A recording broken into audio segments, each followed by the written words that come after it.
ሰላም እንደምን አላችሁ ውድ አድማጮቻችን፣ በአዲስ ፕሮግራም መጥቻለሁ። በዛሬው ዕለት ቼልሲ እየተቸገረበት ስላለው የኢካርድ ጉዳይ አቀርብላችኋለሁ። ላይክ፣ ኮሜንት እና ሰብስክራይብ ማድረግ አትርሱ። መልካም ቆይታ።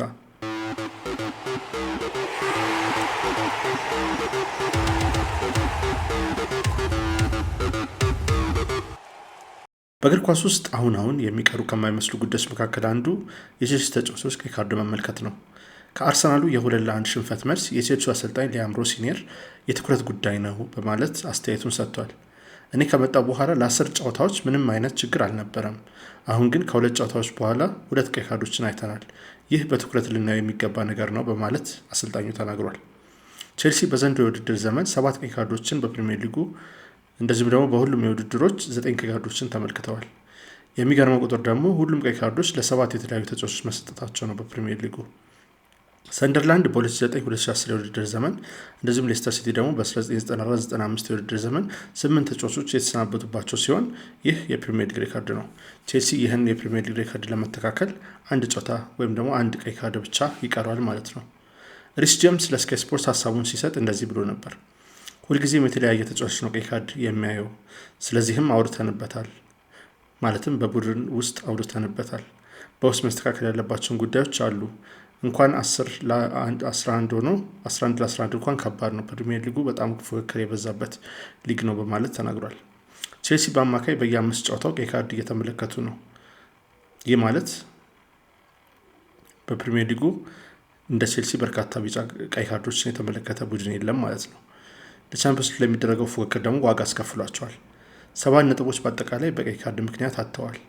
በዘንድሮው የውድድር ዘመን ቼልሲ 330 ደቂቃዎችን በ10 ተጫዋቾች ብቻ ለማድረግ ተገደዋል።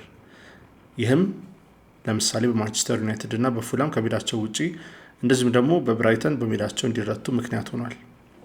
በአርሰናል በተካሄደው ጨዋታ ፔድሮ ኔቶ በ2 ቢጫ ካርድ ነበር ከሜዳ የተሰናበተው። በመጀመሪያ የዳኛ ውሳኔ በመቃወሙ ምክንያት ቢጫ ካርድ ተመለከተ። ከ3 ደቂቃዎች በኋላ ደግሞ በካውንተር አታክ እየሮጠ የነበረውን ጋብሪኤል ማርቲኔሊን በመጥለፉ ምክንያት ሁለተኛ ቢጫ ካርድ ተመልክቶ ከሜዳ ተሰናብቷል። በወቅቱም አርሰናል ቼልሲን 2-1 እየመሩ ነበር። ቼልሲዎችም ወደ ጨዋታ የመመለስ እድላቸውን አጥቦባቸዋል ማለት ነው። ለቻምፒዮንስ ሊግ ለማለፍ የሚደረገው ፉክክር እንደዚሁ አስቸጋሪ አድርጎባቸዋል። ቼልሲ በ6 ነጥብ ርቀው ነው የሚገኙት ከ4ኛ ደረጃ ላይ። 6ኛ ደረጃ ላይ ደግሞ ተቀምጠዋል። ከቀይ ካርድ እኩል ደግሞ በጣም እየተቸገሩበት ያለው ነገር ምንድነው? የቆመ ኳስ መከላከል ነው። ከቆመ ኳስ የሚቆጠርባቸው ግቦች በርካታ ሆነዋል።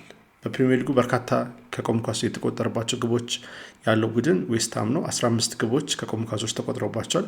ከእነሱ በመቀጠል ግን ቼልሲ በሁለተኝነት ተቀምጧል። 9 የቆመ ኳሶች ተቆጥረውባቸዋል።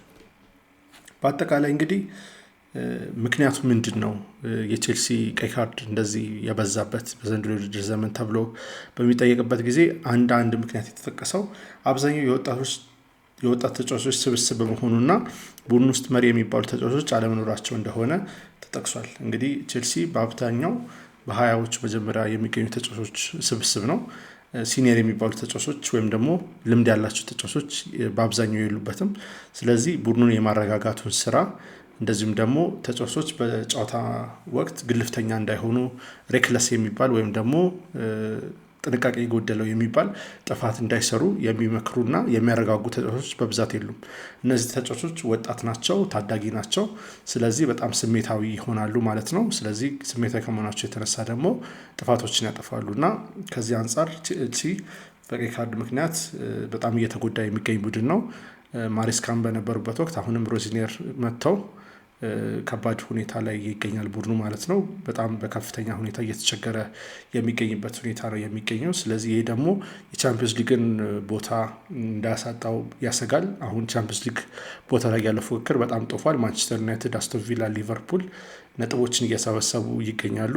እርግጥ ነው ባለፈው ሳምንት በተካሄዱ ጨዋታዎች አስቶን ቪላ በወልቭስ 2-0 በሆነ ውጤት ተሸንፏል። ነገር ግን ሊቨርፑል ዌስትሃምን 5-2 አሸንፏል። እንደዚሁም ደግሞ ማንቸስተር ዩናይትድ ክሪስታል ፓላስን 2-1 አሸንፏል። ስለዚህ የቼልሲ መሸነፍ የበለጠ ከፉክክሩ የሚያርቃቸው ይሆናል ማለት ነው። ይሄ ደግሞ ለቻምፒዮንስ ሊግ ለማለፍ የሚያደርጉ ጥረት ከፍተኛ መሰናክል ይሆንባቸዋል።